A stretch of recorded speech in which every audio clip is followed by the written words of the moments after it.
لا تنسوا الإعجاب بالفيديو والاشتراك بالقناة وتفعيل الجرس.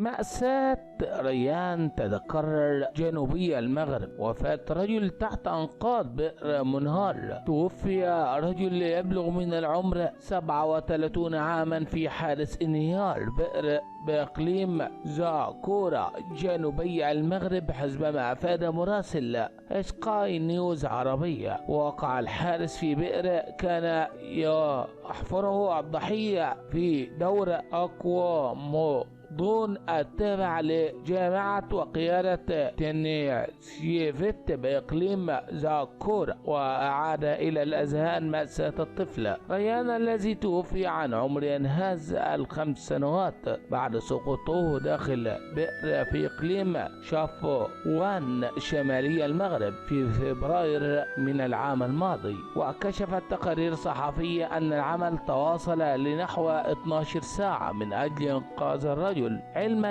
أن أعمال الحفر في البئر وصلت إلى عمق 12 متر، إلا أن المهمة الصعبة أنهت بانتشال جثمان الضحية وفق مراسلنا. وكان موقع هاسبيريس الإخباري قال أن أعمال الحفر لإنقاذ الرجل توقفت بعد انهيار مفاجئ للبئر، وتشارك في أعمال الإنقاذ فرق السلطة المحلية والوقائية المدينة والدرك الملك ومتطوعون من السكان بهدف إزالة الأتربة المنهارة وتوسيع مكان الحفر.